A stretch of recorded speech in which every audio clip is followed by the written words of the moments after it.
Hello everyone, I Kuldeep Sharma welcome you all to today's session of Daily News Analysis, where we are going to look at the most important news headlines from the Hindu newspaper as well as the Indian Express. So let's start with the news items for today. So the first item from the Hindu newspaper itself is regarding an increase in the food inflation and automatically an increase in the retail inflation or the continuum of the inflation which has been continuing for the last few months. So let's understand what is retail inflation. So what is retail inflation? So retail inflation is basically inflation or महंगाई. Inflation basically means महंगाई. It is the inflation caused by price increase by price increase in goods and services. So retail inflation is the inflation caused by price increase in goods and services bought by the households. Basically जो consumption expenditure होता है लोगों का, यानी basically जो आप और मैं लोग जो चीज खाते पीते हैं या हम यूज करते हैं हमारे डेली लाइफ में, अगर उनके प्राइसेस में इंक्रीज होता है तो उसे अपन रिटेल इन्फ्लेशन बोलते हैं. एंड बेसिकली रिटेल इन्फ्लेशन को कैलकुलेट कैसे किया जाता है? So it is calculated on the basis of changes in consumer price index. So it is this index, this particular index known as the consumer price index, जिसके through we calculate the retail inflation. And the consumer price index is actually given or published by, the data is published by NSO, National Statistical Organization, which is a organization under Ministry of Statistics and Program Implementation. I'll repeat. So consumer price index is published by National Statistical Organization, which is a body under Ministry of Statistics and Program Implementation. And there are various type of consumer price index, and the three which are relevant for us is, one is your CPI, consumer price index, CPI, rural, for rural area. There is one CPI for urban areas, and a combination of these two is the CPI combined. So because it's an index, we are measuring something. So what is this 4.83% or 4.85%? What to which year are we comparing it? So the base year through which we are actually seeing an increase of 4.8% or 4.85%, it is the base year of 2012. So 2012 के April month से या March month से हम compare कर रहे हैं कि कितनी ज्यादा आपकी इन्फ्लेशन इंक्रीज हुई है. So as per this recent data, food inflation, not just a food inflation but even your retail inflation has not increase but it has remained at the same thing, which is again a worrying sign as per this particular information. So why consumer price index is important? Because it is this index which is used by Monetary Policy Committee of RBI. So RBI की जो committee है जो monetary policy को decide करती है, known as Monetary Policy Committee, it actually uses consumer price index to determine the interest rate which should be charged by the banks. So MPC uses CPI to regulate inflation. So अगर CPI में retail inflation 4.83 या 85 रहता है, या let's say जो food inflation है वो 8.5 से 8.7 होता है, सो ये डेटा MPC आपकी RBI के अंदर यूज करेगा टू डिसाइड कि इंटरेस्ट रेट क्या होगी. सो एक क्वेश्चन मैं आपको छोड़ रहा हूं बिकॉज मैंने आपको पहले की क्लासेस के अंदर, if you are a CLAT plus students, so हम बहुत recently we have also discussed this only, that what is the mandate for inflation. So MPC को, जो MPC है उसको मैंडेट क्या है, यानी इन्फ्लेशन कितना परसेंट होना चाहिए. So you have to tell me the percent value of the inflation जो MPC को मेजर करना है, और जो आप एक्चुअल में इन्फ्लेशन डेटा वो यहां पे मेजर कर रहा है, it is the CPI value, consumer price index की वैल्यू है. So you have to tell me the mandate, या जो MPC का जो ऑब्जेक्टिव है to maintain the inflation at a particular percentage rate, वो आपको मुझे यहां पे बताना है. बेसिकली कमेंट बॉक्स में बताना, यहां तो आप कैसे ही बताएंगे, सॉरी. ठीक है, तो मूव ऑन करते हैं। तो यहां पे न्यूज क्या है बेसिकली कि फूड इन्फ्लेशन जो है वो 4 मंथ हाई इन अप्रैल है। सो जो टोटल सीपीआई कंबाइंड है ये तो 4.85% से 4.83 हुआ है। But the worrying thing is कि जो फूड इन्फ्लेशन, इसके अंदर जो फूड वाला कंपोनेंट है उसके अंदर there has been a slight increase, 8.5 से 8.7% इंक्रीज हुआ है, यानी प्राइसेस इंक्रीज हो रही है month by month. So this is a worrying sign because food inflation directly जो poor population होती है, जो lower middle class population होती है, उसको directly impact करता है, उसको impact करता है। That's why food inflation is bad for the lower strata of the economy. Move on करते हैं to the next news. So again एक और न्यूज आई है, travel beyond politics to end horror problem of untreated waste in Delhi. So this is a photo of Gazipur landfill in Delhi and basically landfill क्या होती हैं? So landfills are actually designated sites. So ऐसा नहीं है कि कोई भी आके कचरा फेंक देता है यहाँ पे, it's a designated site जिसको गार्बेज के लिए यूज किया जाता है, to dispose garbage.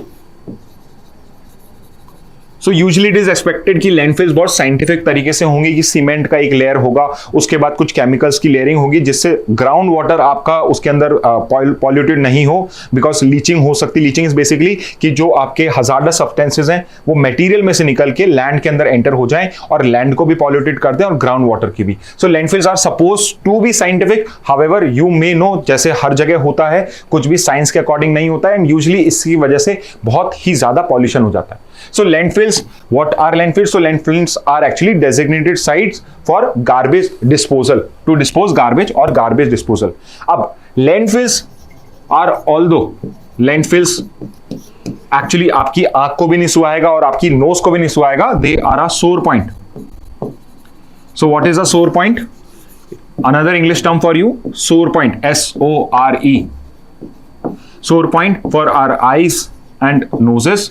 But at the same time they are actually hazardous. They are also hazardous to our health and to our safety also. And what is the problem here? So जब decomposition होता है, waste material का decomposition होता है, and decomposition हो रहा है, कहां पे हो रहा है? anaerobic, ये आपने साइंटिफिक टर्म सुना होगा कई बार, aerobic respiration and anaerobic respiration. So anaerobic होता है without the presence of oxygen. So जब विदाउट ऑक्सीजन कभी भी कोई प्रोसीजर चलता है, कोई डिकम्पोजिशन होता है, तो उस केस में कार्बन डाइऑक्साइड नहीं प्रोड्यूस होती है, but the gas which is produce is methane. So remember this, because of decomposition of landfills, methane is produced. Methane, and as you may know, methane is the second most potent greenhouse gas after carbon dioxide. So ये जो methane होती है ये directly contribute कर रही है to climate change. इसके अलावा this particular gas is actually poisonous. So if you actually inhale this you can actually die. So it is poisonous as well as it is a flammable gas. It's a flammable gas, which means landfill के साथ एक बड़ी problem क्या होती है? It is landfill fire hazards. So landfills are actually a place of fire hazard also. That's why it is very important that their decomposition takes place very properly. So this was the main explanation of this particular article. The article has nothing to talk about. However, I thought it would be better I tell you about methane. So you just remember this कि अगर decomposition होता है, anaerobic decomposition होता है landfills में, the gas which is produced is methane, which is flammable, which can lead to basically fire hazard. Also, methane is the second most potent greenhouse gas. इसके अलावा two other points which you can know is, because landfills आपकी news में आ रही है, so which is the largest landfill in the world. So largest landfill in the world is your Apex landfill, which is a landfill in Las Vegas, Nevada state of US. Nevada state है US के अंदर, and Apex landfill in Las Vegas, and which is the largest landfill in India, and it is also the oldest. And the name is Deonar. So Deonar landfill, which is in Mumbai.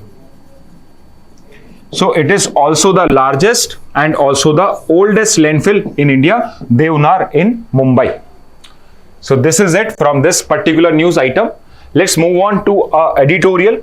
So adopting a transformative version of mediation. So let's discuss what is mediation, because you can read this article on your own also, and this article is basically what can be the suggested changes, what can be the suggested improvement in the Mediation Act, and how we can have a better quality of mediators in India. So ये article तो उस बारे में. So let's talk about a small amount about your mediation also.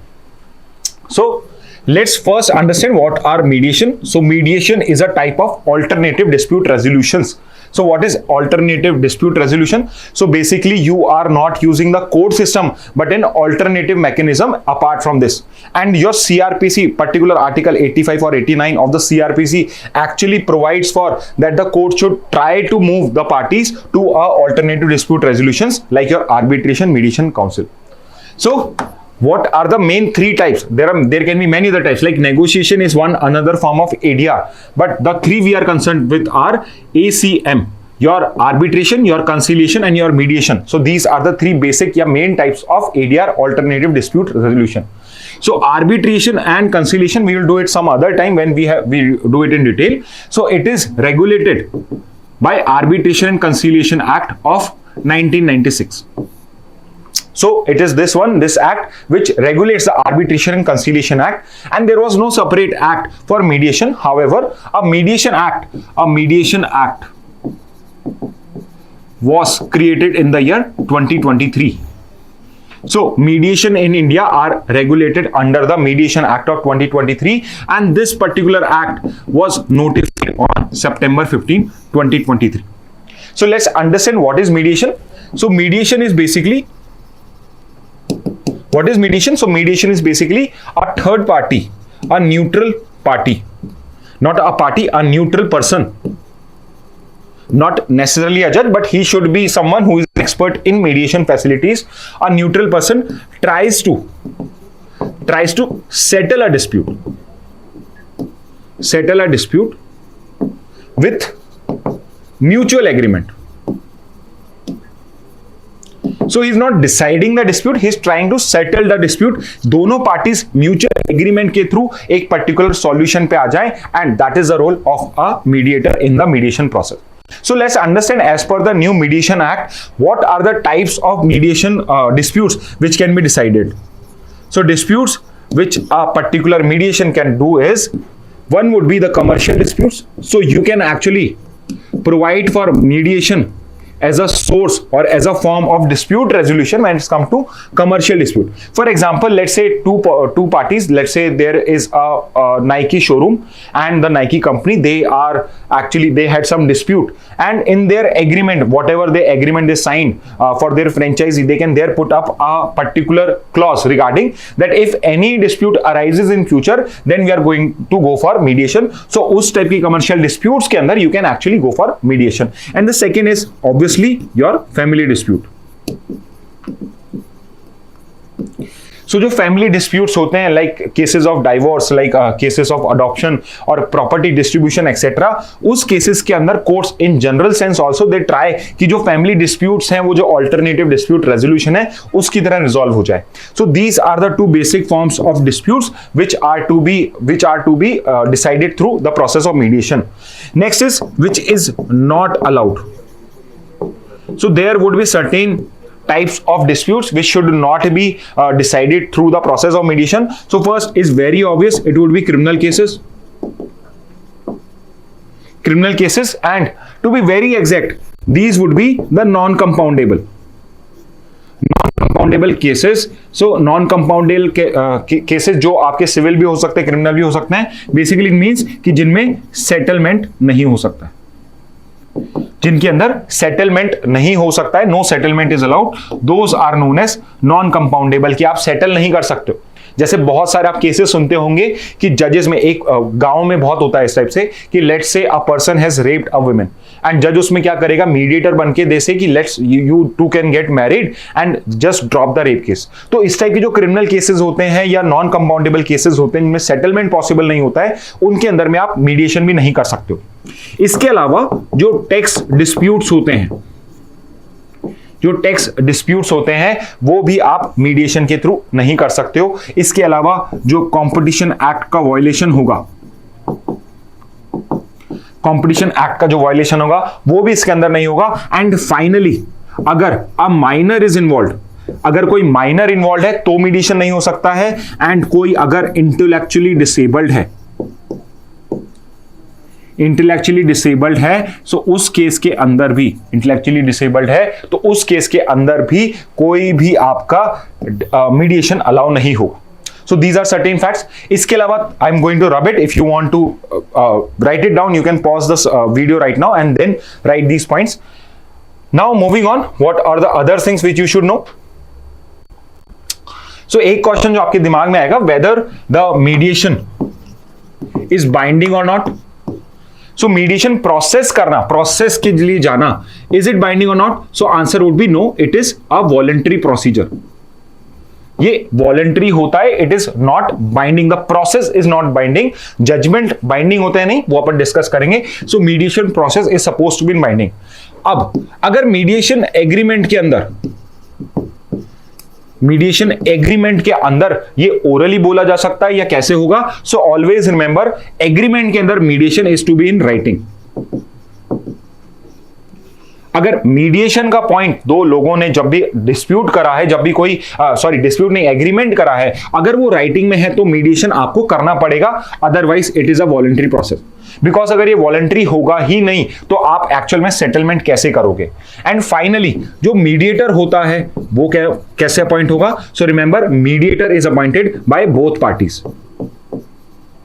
सो दोनों parties के agreement से ही आप mediator को अपॉइंट कर सकते हो। फाइनली उसका जो डिसीजन होता है, या इसका डिसीजन की बजाय मैं कहूंगा जो सेटलमेंट एग्रीमेंट है, बिकॉज मीडिएटर सिर्फ आपको मीडिएट करेगा, जो सेटलमेंट एग्रीमेंट है वो आप दोनों को म्यूचुअली एग्री करना पड़ेगा। So remember this, it is binding,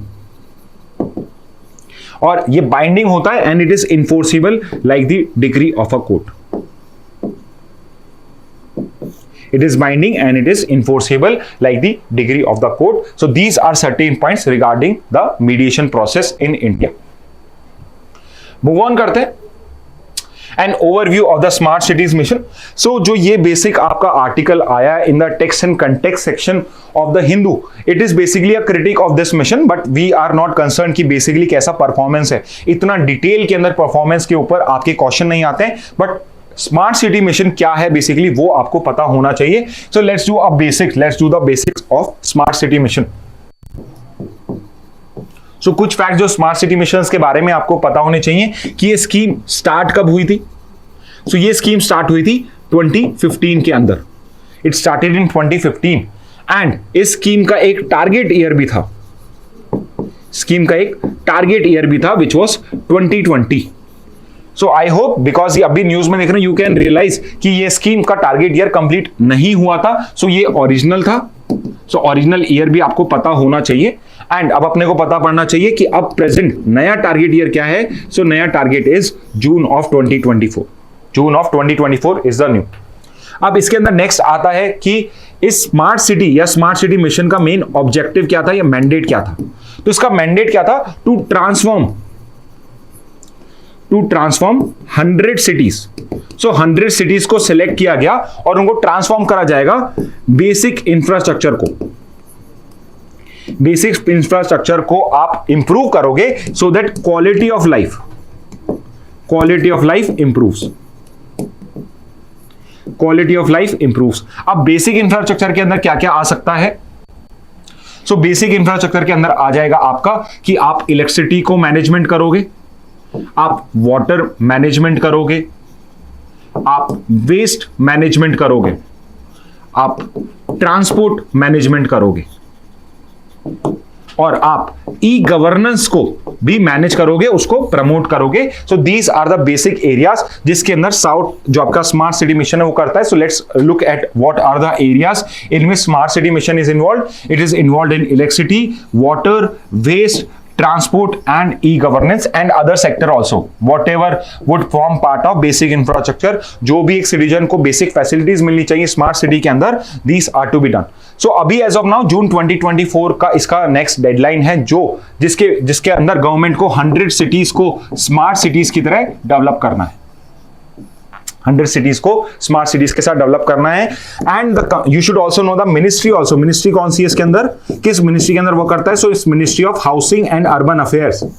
I will repeat, it works under, yeah, the scheme is regulated by Ministry of Housing and Urban Affairs. One more thing which you should know is that इसके अंदर, ये scheme के अंदर funding कहां से आती है? So how it the scheme is funded, funding कहां से आती है? So you should know it's a centrally sponsored scheme. It's a central sponsored scheme. So sponsor scheme के अंदर टोटल पैसा सेंटर से नहीं आता है. यहां पे 50% पैसा तो सेंटर से आएगा एंड 50% पैसा या तो स्टेट देगी या local government. They don't know कि कैसे होगा, कहीं पे हो सकता है 20% ये दे दे, 30 ये दे दे, but it is to be distributed between centre and the state and the local government. For example कि अगर सूरत को जो लास्ट जब भी इसका ओवरव्यू हुआ था, Surat was the best city. So you can note down this point also, best city under smart city mission. Smart city mission के अंदर बेस्ट सिटी थी सूरत थी. एंड तो सूरत के अंदर अगर कोई इन्वेस्टमेंट होगा तो 50% कंपोनेंट तो आपका सेंटर पे करेगा and rest 50 is to be done by either the state government यानी गुजरात गवर्नमेंट, या फिर जो सूरत की म्युनिसिपैलिटी होगी उसको ये पैसा देना पड़ेगा. So these are the certain facts regarding smart city mission. Move on करते हैं. What is the legal position on live in relationship. So अभी इलाहाबाद हाई कोर्ट का एक जजमेंट आया जिसके अंदर there was a inter religious couple. The man was a Muslim and the women was actually a Hindu and the problem in this case was the man was already married. So Allahabad high court ने इस case में बोला कि if there is a person who is already is in a union like marriage, then he cannot enter into a live in relationship. So let's understand what is live in relationship. So live in relationship तो you understand, let's understand the legal status of live in relationship. So आपका एक supreme court का case है बद्री देवी. उस case के अंदर supreme court ने clarify कर दिया इन द ईयर 1978 इटसेल्फ कि जो लिव इन रिलेशनशिप होती हैं, live in relationship is basically, आप आई होप यू अंडरस्टैंड कि एक man and women are living together and they are not married. So अगर दो लोग मैरिड नहीं है और वो साथ में रहते हैं, so that would be considered live in relationship. तो सुप्रीम कोर्ट ने इस केस में क्या बोला? Live in relationship are legal provided 3 conditions are fulfilled, that they have completed the age of marriage, age of consent, and they should be of sound mind. Sound mind होने चाहिए and it should be voluntary. So remember this was said in 1978. इसके अंदर भी एक change हो चुका है कि अब एज ऑफ मैरिज की बजाय कोर्ट का फेवर या कोर्ट का डायरेक्शन होता है on as of consent.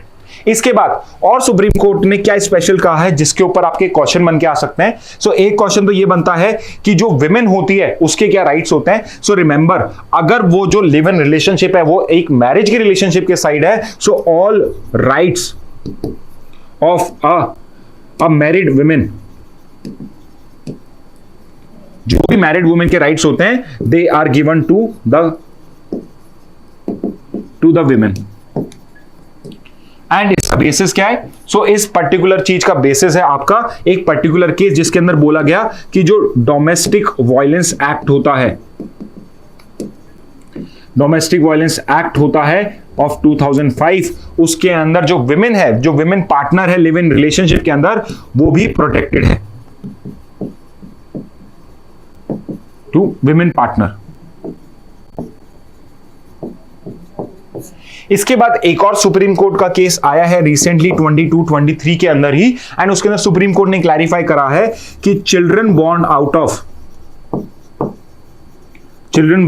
Of live in relationship, what do you think कि वो लेजिटिमेट होंगे या इलेजिटिमेट? सो आंसर इज कि children born out of live in relationship are legitimate. They are legitimate children, which means उनका share होगा उनके parents की property के अंदर, दे आर नॉट इलेजिटिमेट। ऐसा नहीं कहा जा सकता कि वो इलेजिटिमेट चिल्ड्रन है तो उनको प्रॉपर्टी के अंदर शेयर नहीं मिलेगा। सुप्रीम कोर्ट ने 3-4 चीजें क्लैरिफाई करी हैं when it's come to live in relationship. Move on करते नेक्स्ट के ऊपर। सो UN linked body defers accreditation of NHRC India। सो ये न्यूज पहले भी बहुत बार आपकी आ चुकी है, सो फिर से इसको कर लेते हैं। So there is an international body known as GANHRI, GANHRI and the full form of GANHRI is Global Alliance of National Human Rights Institutions. So ये एक इंटरनेशनल बॉडी है एंड इसका काम क्या है? एक्रीडिएशन करना, accreditation body of United nation for human rights body only. सबके लिए नहीं एक्रीडिएशन करेगा। एक्रीडिएशन का मतलब होता है सर्टिफाई करना। और क्या चीज को सर्टिफाई करना? कि बेसिकली जो इनके प्रिंसिपल्स हैं, जो गनहरी के प्रिंसिपल्स हैं ह्यूमन राइट ऑर्गेनाइजेशन के लिए, जो प्रिंसिपल्स लेट डाउन करे हैं, जिस पर्टिकुलर ऑर्गेनाइजेशन को एक्रीडिएशन मिला है वो ये फुलफिल करता है। सो एक्रीडिएशन बॉडी ऑफ यूएन है, यानी सर्टिफिकेशन करा जा रहा है।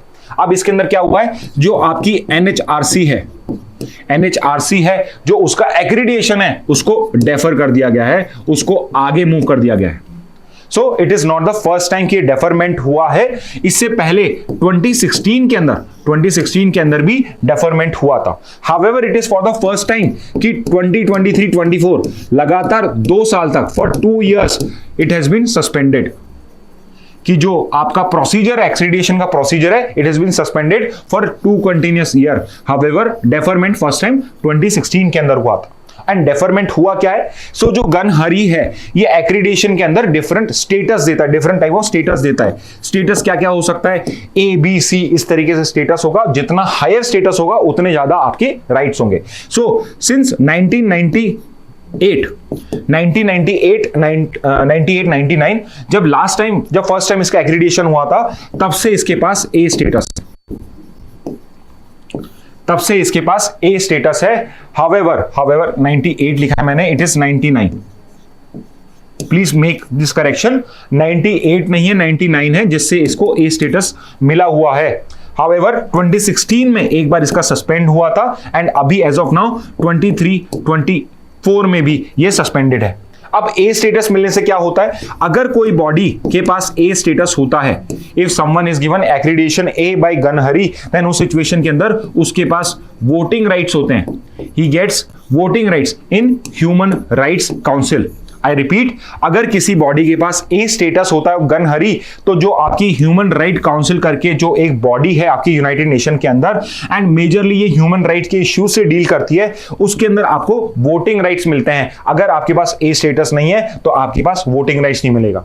इसके अलावा United nation general assembly, the other body the United nation general assembly, उसके भी अगर कोई आपकी इस टाइप की काउंसिल है या कमिटी है, उसके अंदर भी आपको वोटिंग राइट्स नहीं मिलेंगे। वोटिंग राइट्स नहीं मिलेंगे, even in some cases participation rights भी नहीं मिलेंगे। पार्टिसिपेशन राइट्स भी नहीं मिलेंगे। So I hope you have understood कि गनहरी के एक्रीडिएशन से होता क्या है। Now let's look at certain facts regarding the body NHRC। So ये अपन पहले भी कर चुके हैं कई बार। सो National Human Right Commission, NHRC stands for National Human Rights Commission, and it is a statutory body. It's a statutory body responsible for protection of human rights and to investigate and take action, recommend action to the government in case of human right violation. So it's a statutory body created under Protection of Human Rights Act. So it is a statutory body created under Protection of Human Rights Act of 1993. And how many members are there? So there would be one chairperson, and presently the chairperson is Arun Kumar Mishra. And in the comment box, if you know who was the first chairperson, they share the same surname also. Who was the first chairperson? So mention in the comment box who was the first chairperson of NHRC. These are the types of facts which you should know. इस type के question ही आपके क्लैट्स और law paper के अंदर आते हैं। First chairperson, so usually जो chairperson होता है, he is either a retired retired Chief Justice of India or a Supreme Court judge. And apart from the chairman, there would be 5 permanent, not permanent but 5 full-time members. 5 full-time members होते हैं and 7 deemed members. 7 deemed members होते हैं. For example, bodies like NSSC, NCST, जो national commission for schedule caste है, schedule tribes है, backward classes है, minority commissions हैं, उन सब के, विमेन कमीशन है, उन सब के मेंबर्स इसके डीम्ड मेंबर्स होते हैं. Other apart from it there are 5 full time members and there is 1 chairperson. And इसका चेयरपर्सन का टेन्योर क्या होता है? कई बार चेयरपर्सन का टेन्योर पूछ लिया जाता है. So it is basically for 3 years. It is for 3 years और for 70 years. 70 years of age हो जाए अगर उस पर्सन की, या फिर 3 years कंप्लीट हो जाए टेन्योर में, तो उसका टेन्योर कंप्लीट हो सकता है. So these are some of the facts for NHRC. जिस टाइप के क्वेश्चन भी आपके एग्जाम में आ सकते हैं. सो हिंदू के अंदर भी और इंडियन एक्सप्रेस के अंदर भी आपकी ये वाली न्यूज आई है, India Iran sign Chabahar port operation pact. So let's look at what is the importance of this Chabahar port. So Chabahar port के साथ अपन ने ऑपरेशनल एग्रीमेंट साइन करा है, यानी basically now we will start to operate this particular port also. So let's look about study certain facts about Chabahar port. So one important information is that it is Iran first deep seaport. So जो depth के अंदर सी ports बनते हैं उसका ये Iran का ये first in depth sea port है, फर्स्ट डीप सी पोर्ट है. And Chabahar is being developed by India. So this is important. Chabahar is being developed by India. And why it is important? Because it is counter to Pakistan Gwadar port. So this is also an important information. Pakistan में एक Gwadar port है जिसको develop कर रहा है China under CPEC, China Pakistan economic corridor. So China है वो पाकिस्तान के लैंड बॉर्डर्स के थ्रू होते हुए ग्वादर पोर्ट के थ्रू कनेक्ट करना चाहता है अपने आप को, एक अलग नया पोर्ट बनाना चाहता है in the Indian ocean. So basically जो अरेबियन सी है वहां पे डायरेक्टली एक्सेस मिलेगा through the Gwadar port also. अगर आप मैप देखेंगे सो ग्वादर पोर्ट जो है वो आपका यहीं पर ही है, बहुत पास में. It just 70 kilometre apart. जो चाबहार है और ग्वादर है, these are just 70 kilometre apart. So Chabahar port पे अगर आपकी प्रेजेंस होगी तो एक्चुअल में आप ग्वादर पोर्ट के ऊपर भी नजर रख सकते हो. So that's why it is important. And more over जो चाबहार पोर्ट है it is part of INSTC. So what is INSTC? So it is international north south transport corridor. So Chabahar port जो है वो आपका INSTC international north south transport corridor का भी part बनेगा.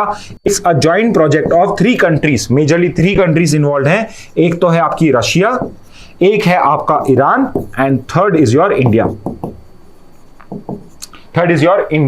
And इस INSTC के में अपन क्या करने वाले हैं एक्चुअल में? So we are trying to transport goods from India's Mumbai ports directly to Russia in Saint Petersburg. So आपको पता होने चाहिए कौन कौन से पोर्ट्स इन्वॉल्व हैं. सो मुंबई पोर्ट से आप स्टार्ट करेंगे and then you will go to Bandar Abbas port है आपका, चाबहार जो पोर्ट हो जाएगा. फिर आप बंदर अब्बास से जाएंगे बंदर अंजलि. एंड बंदर अंजलि से you will enter Astrakhan which is in Russia. एंड वहां से अब आपकी रेल स्टार्ट हो जाएगी to Saint Petersburg. So I hope आप इस मैप के थ्रू भी कर सकते हैं. मुंबई से स्टार्ट होगा, मुंबई के बाद it will go to Bandar Abbas, then Bandar Anzali, then Astrakhan and then Saint Petersburg. So this is how the movement of INSTC का जो मूवमेंट है वो इस तरीके से होगा. सो नॉट जस्ट रशिया को ही अपन केटर नहीं कर पाएंगे इस तरीके से, बट जो पूरा का पूरा यूरोप है वहां पर भी आप आगे जाके आपकी रेल लाइंस को एक्सटेंड कर सकते हो. However the only problem right now is the Russia Ukraine war going on. And not just Russia Ukraine war, Iran भी तो इस टाइम वॉर में पड़ा हुआ है इजराइल के साथ. एंड इंडिया को कहीं ना कहीं डिप्लोमेटिक रिलेशंस हर कंट्री के साथ मेंटेन करने हैं. So these are certain issues which are involve in this INSTC. Otherwise ये बहुत पुराना प्रोग्राम है. सिंस 2002-3 से 2002-3 से इंडिया ट्राई कर रहा है कि हम कोई इस टाइप का north south transport corridor, not exactly this but इस टाइप का कोई कॉरिडोर हम यहां पे क्रिएट कर पाए, and India is not been successful in doing so. So these are certain facts regarding Chabahar Port and the INSTC. Move on करते हैं. So एक न्यूज आपकी इंडियन एक्सप्रेस से. So today there are very less from Indian Express newspaper. Reason being the most of the news are actually the same, are repeated in both the newspaper.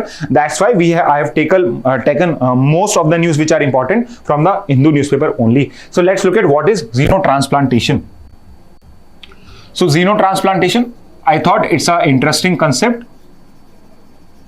So people who are just reading the Hindu newspaper, उनके लिए भी कई बार इस type के concepts cover हो जाते हैं. So xenotransplantation basically means, अगर सबसे सिंपल लैंग्वेज बोलूं कि आप ट्रांसप्लांट या ऑर्गन ट्रांसप्लांट कर रहे हो from animals to humans. So यहां पे आप ये भी कह सकते हो from one species to other type of species. Same species नहीं है, डिफरेंट टाइप ऑफ स्पीशीज है. वहां पे जब ऑर्गन ट्रांसप्लांटेशन होता है तो उसे बोला जाता है जीनो ट्रांसप्लांटेशन. एंड इस केस में क्या हुआ है? So Richard Slayman was the name of the person. कई बार नाम भी पूछ लिया जाता है आपके एग्जाम्स में. सो रिचर्ड स्लेमैन जो एक यूएस का नेशनल है, इसको एक्चुअली पिग से ट्रांसप्लांट करके किडनी लगाई गई थी. Pig kidney was put up. Pig kidney जो थी उसको इसकी बॉडी में एडजस्ट किया गया था, and he was able to survive for 2 months. So he was able to survive. Last stage था इसका रीनल फेलियर के अंदर, किडनी फेलियर के अंदर. However, he was able to survive for 2 months. So pig kidney में क्या होता है बेसिकली? तो by this xenotransplantation is very difficult. So you should understand कि जब भी आपके बॉडी में कोई फॉरेन ऑब्जेक्ट एंटर करता है तो आपकी बॉडी उसको रिजेक्ट करती है. फॉर एग्जाम्पल कि अगर मान लीजिए कि यहां पे तो ऑर्गन है जो आपके बेनिफिट का है, बट आपकी बॉडी कंटिन्यूअसली माइक्रोब से लड़ती रहती है. It is not just your covid etcetera जो कभी कभी आता है. रेगुलरली आपकी बॉडी में थ्रू एयर, वाटर एक्सेट्रा बहुत सारे माइक्रोब्स एंटर करते रहते हैं. And why don't you fall sick because of those? Is because of your immunity. So जो आपका इम्यून सिस्टम है it continuously fights with it. तो जब भी आपकी ऑर्गन ट्रांसप्लांट होता है even from the same human being, अगर not from the same human being but from the human species, उस केस के अंदर में भी ऑर्गन रिजेक्शन हो सकता है. ऑर्गन रिजेक्ट कर सकती है बॉडी. इसका मतलब क्या होता है? जो आपका इम्यून सिस्टम है वो उससे फाइट कर रहा है, बिकॉज ये उसको फॉरेन ऑब्जेक्ट मान रहा है. It is not part of the body. So वो उसको रिजेक्ट करना स्टार्ट कर देता है. सो इस केस के अंदर हम पर्सन को immunosuppressants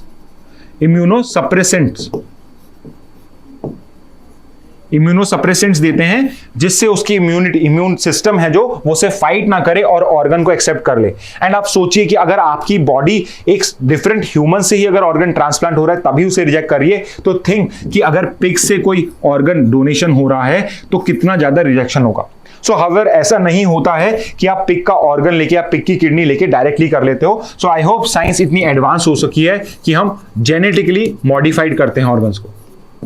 So we genetically modified the organs and then it is transplanted. Genetically modify करके इस पिग के organs को उसके बाद इसको ट्रांसप्लांट किया जाता है. And usually in such cases जो जीरो ट्रांसप्लांटेशन होता है वो सक्सेसफुल हो जाता है. So this is news with regard to this, and this was the last news for today. I hope to see you in the next class where we are going to look at the news headlines from that day. So thank you and have a very nice day from my side.